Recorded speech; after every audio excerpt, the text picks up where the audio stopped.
Sup, future shred lords? Welcome back. Down to the fingers. Gonna be heading up to the cottage later to help my buddy do some electrical and whatnot. So we're just getting this video done. We're gonna be doing triads on Sunday. That's a very important lesson. Don't miss that one.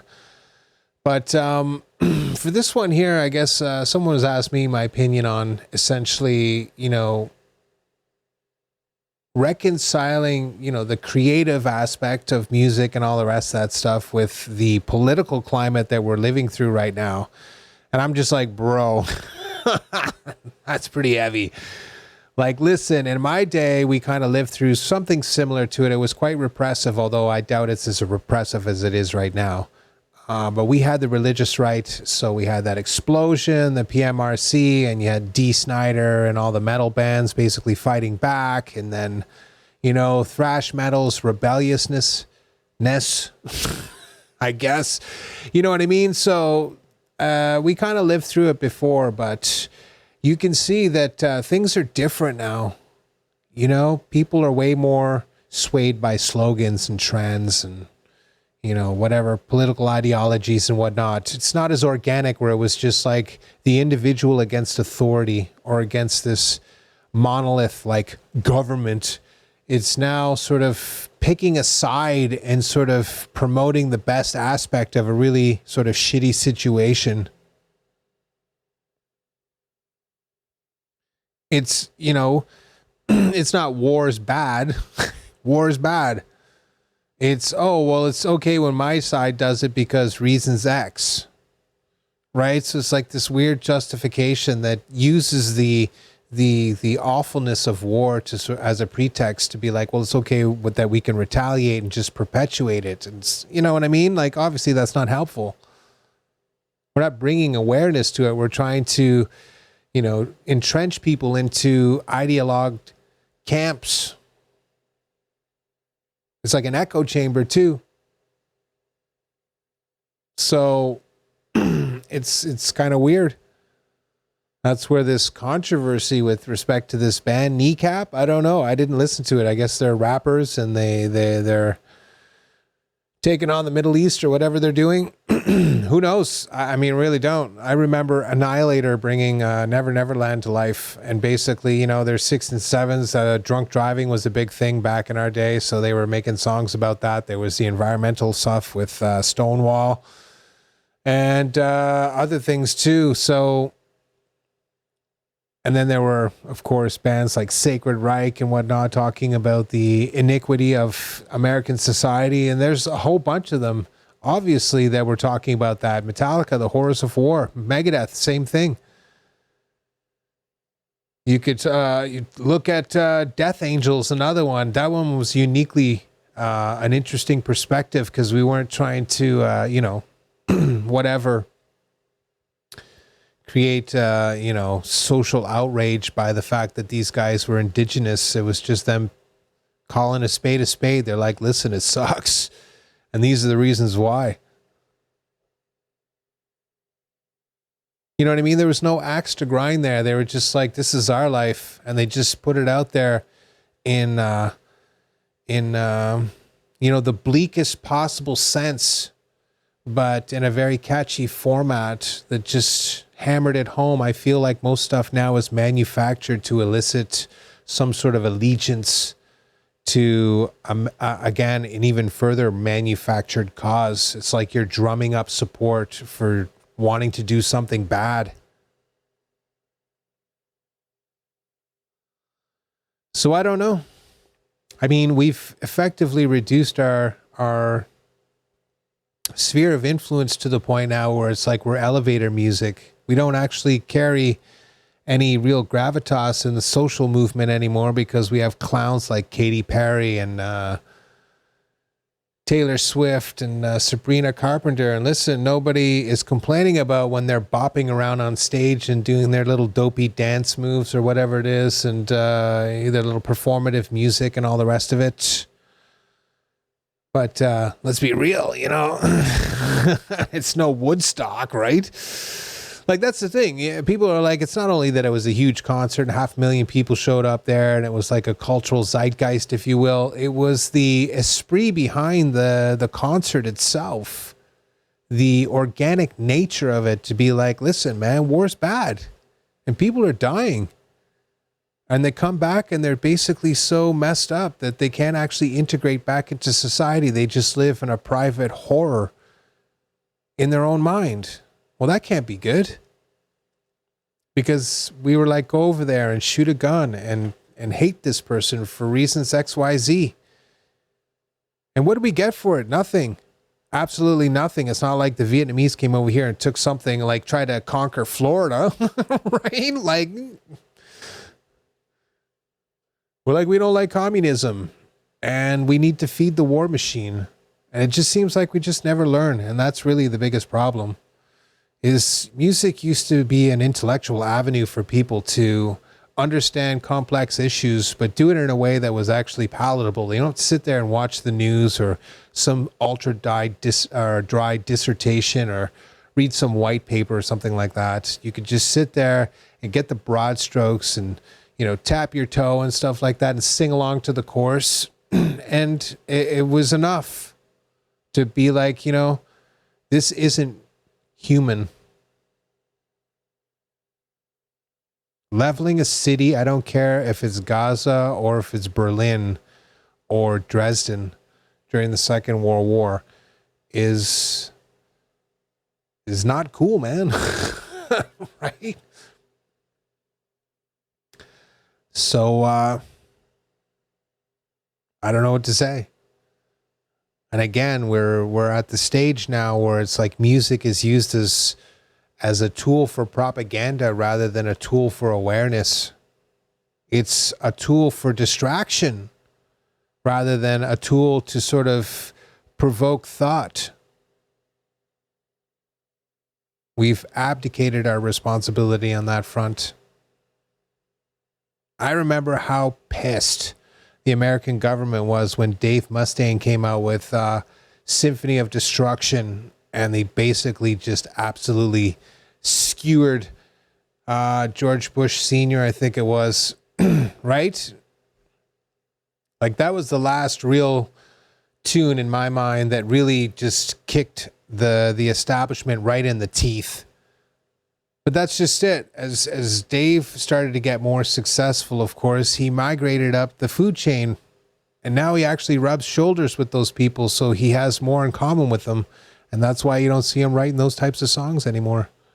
Once you ascend to a certain level in society, you're basically, you know, thrust into close proximity with these people, right? So that's going to definitely change your outlook on life, because let's face it, if you got millions of dollars and you're living a high quality of life, you're not going to be very inclined just to give that up.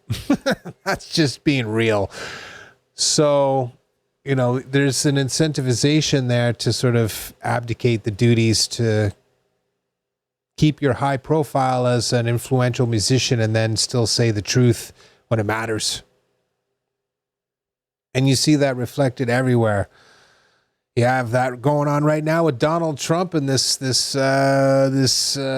individual file episode. I'm sort of being politically correct there because you know how YouTube is probably censoring the crap out of that. So, you know what I mean?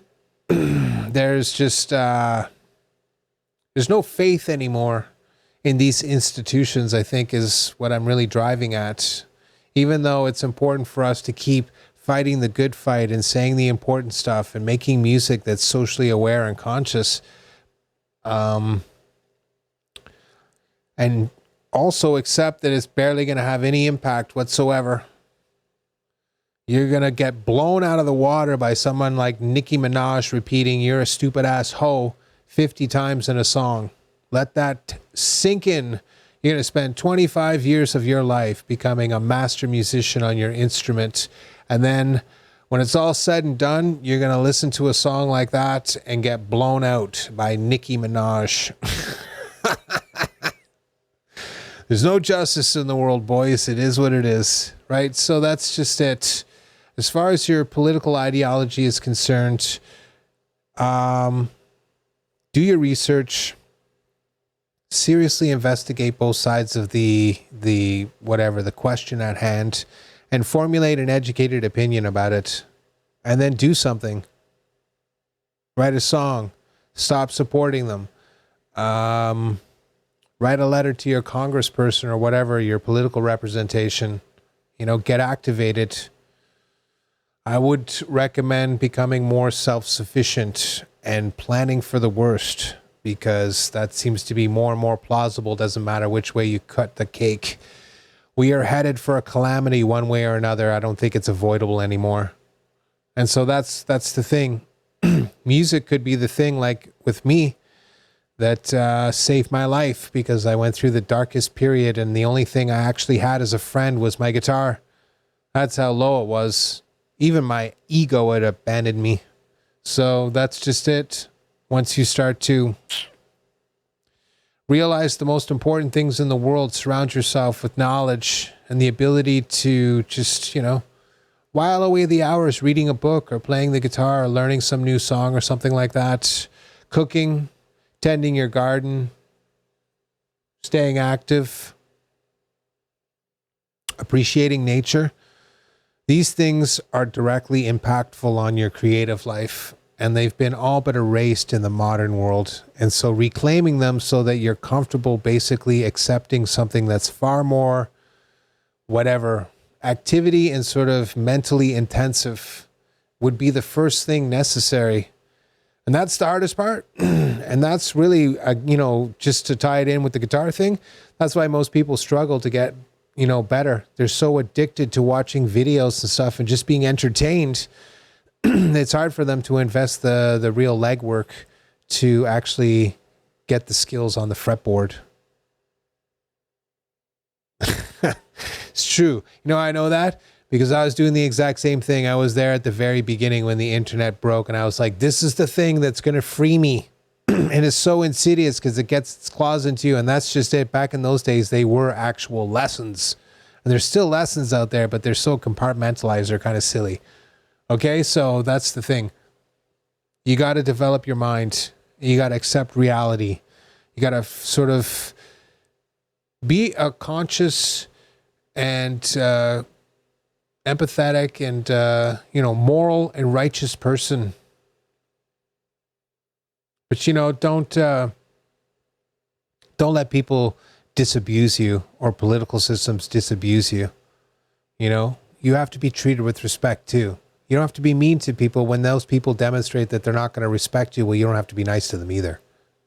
And that's what I mean. We have to get back to that basic premise. We're predating on empathy instead of being like, it's okay to be empathetic to a person, but once they demonstrate that they're not worthy of it, don't waste your time because you're the one that ends up getting hurt. And so when you're talking about political ideologies and all the rest of that stuff, what we're really talking about is just a recentering of the self and reaching out and forming these community bonds again, whether it's finding your tribe with music and creatives or whatever it is, politically speaking. I would obviously be concentrating on your community. It doesn't make sense to worry about what Donald Trump is doing, considering you can only really control what's in your sphere of influence. So what he's doing is kind of irrelevant. If you want to fight back, the best way to fight back is to organize on the local level and then figure out how to enforce your rights in the law, to limit the federal government's authority or the state government's authority or whoever. And that's just it. It's going to be basically thrust upon your shoulders. And then you have a very, very real decision to make. Do you want to spend your life basically doing stuff like that, or you want to spend it living? Now, that's definitely a part of it. But like I said, becoming self-sufficient and enjoying the simpler things in life, like reading a book by the lake and just catching some rays, that may seem like a waste of time to people because we live in a really messed up world where they're like, you got to hustle 24/7, 365. But sometimes you just got to stop and smell the roses, and it gives you an opportunity to reflect on what's happening and where you are and make some basic life choices. You look out over the lake and all of a sudden, again, you're moved. Emotionally, you're like, this is beautiful. I want to leave it for my children and my grandchildren and the next generation of the people that live in the country where I am. I don't want to watch it be destroyed for no reason whatsoever. And then commit to doing something about it, which may be just writing a song and releasing it to the internet, and then keep doing stuff like that. That's enough. And if you want to take it to a more sort of heavier degree, sure, go for it. Maybe it gets interesting. I started messing with the law. It's actually not so bad. It's actually kind of challenging. So there it is. You know what I mean? You got to choose for yourself, but just don't lose sight of who you are. Develop the critical mind. You know, be open to new ideas. Don't succumb to ideological subversion. And definitely, last but not least, is to surround yourself with like-minded people that are going to effectively build you up in a positive way. You know, that doesn't mean kiss your ass. A lot of times you have to be able to handle constructive criticism or just outright sort of, beratement because you're being a dumbass. But also, you know, it pushes you to be even better and more effective at what it is that you're trying to accomplish. So there it is. Politics is theater. It's designed to capture your mind and expend energy into the void. But you could be using that stuff to develop yourself, whether it's musically, spiritually, physically, intellectually, and last but not least, in terms of being satisfied, zen, if you will, with enough, which seems to be the biggest problem. People cannot just be like, I have enough. I don't need more. I'm satisfied with just what I have. If you have those things, those 5 things, then you have a good life. Doesn't matter. Everything else just falls into place. Trust me. I have no money. I live on the raggedy edge of poverty, which is fine. I have a good life, and I wouldn't trade it in for anything else. There are certain aspects that suck, but there are many, many, many aspects that are absolutely awesome. Okay? So don't trap yourself in a mental cage. Look for the positive. Expand your horizons. Liken yourself with sort of, similar thinking individuals, and then just build a better world by getting engaged in small steps and then ramping up from there if you want to. That way you can go to your grave with a clean conscience and be like, you know, I employed my skill set to actually do some good in the world. Believe you me, you never know. You absolutely never know. And we need more of it. We need more of people actually putting out original and, intellectually provocative music, whether it comes from an emotional standpoint or not. Is anybody trying to make the argument that Sabrina Taylor is knocking out bangers like The Sound of Silence? You know what I mean? Or White a Shade of Pale in terms of like just being able to hit you in the feels with the music and the lyric content? Nah, she's talking about mansplaining. You see what I'm talking about? We need to get back over there. That's why we had a more intelligent population, because our art actually engaged with them. We don't have that. We need warriors that basically reclaim that right. And when we do, you'd be surprised that our power, Woodstock, basically shut down the Vietnam War. Okay? That was the beginning of the end. Food for thought. Thanks very much for joining me. Thanks so much for joining me. I can get them out. I really can. I'm going to go enjoy the cottage. I'll be thinking about you. And I'll see you on Sunday when we go balls deep into understanding triads. See you in the next one.